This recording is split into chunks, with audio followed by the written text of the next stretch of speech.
Assalomu alaykum. Mana avatar uzumlar 1-yilda xudo xolasa kesishga o'stamiz. Agar sizlar shpalер usulida stalba qo'yib, ikkita ston qoqib, sim tortib o'stiraman desalaring, mana pastdagi shoxlarni olib qolamiz, bizga kerak. Ikkita kurtak qo'yib kesamiz, xudo xolasa o'staman. Agar so'rga olib chiqib ketaman desalaring, pastdagilar hammasini banda bilan birinchi bargini orasidan kesib tashlaymiz. Absolut tozalaymiz pastini.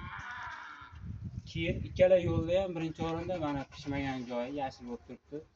Mana shu yashil joyi to'yga mana jigarrang joyidan bir qarich pastroqdan kesamiz, xudo xolasa. Keyin mana bu pishmagan novdalar hammasini tagidan olib tashlaymiz. Mana bunaqa pishmagan novdalar olib tashlaymiz tagidan. Tozalaymiz.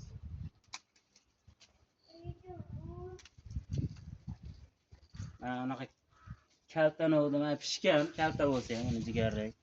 Ikkita kurtak qoldirib kesib bo'ladi, ikkita. O'rtasidan ikkinchi bilan uchinchi kurtakni o'rtasidan kesamiz. Mana bunday, keyingisi ham shunday. Mana shunday kesishda davom etamiz.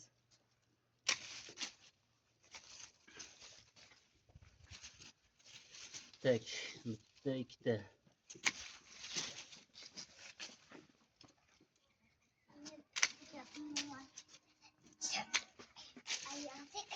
Agar birinchi yilda o'sish zo'r bo'lgan bo'lsa, uzumlarda endi aniq emas, lekin nishona uchun qoldirish mumkin. Bitta shoxdan so'lcha mana bitta. Mana buni men qoldirmoqchiman, yana hosil olmoqchiman. Endi bo'lmay qolishi ham mumkin. Mabodo hosil berib qo'ysa, nishona hosil berib qo'ysa degan maqsadda bitta, ikkita, uchta, 4, 5, 6, 7, 8, 9, 10, 11, 12ta kurtak qoldirib kesaman. Mana shunday. Buni ham yon shoxlarini tozalab qo'yaman.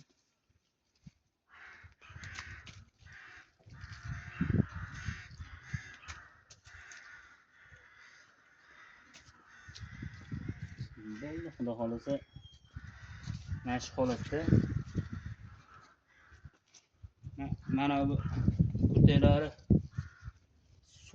suvlari qurib qolgancha turadi, mana bu yerda shiralari qurigancha. Keyin iloji boricha muskuporos bilan shlab beramiz. 3% muskuporos sepib, keyin yerga 10 litrdan suv qo'yamiz har biriga. Suvga yaxshilab to'ydirib olib turib, xudo xolasa ertaga ertalabdan ko'msak bo'ladi. Shu birinchi yildan mana shunaqa zo'r o'stirish kerak bo'lsa, avatar uzumlardan iloji boricha tezroq hosil olsa, mana Beka Fruitga murojaat qilinglar. Xudo xolasa bir oyda ko'chatlarni yetishtirib beramiz.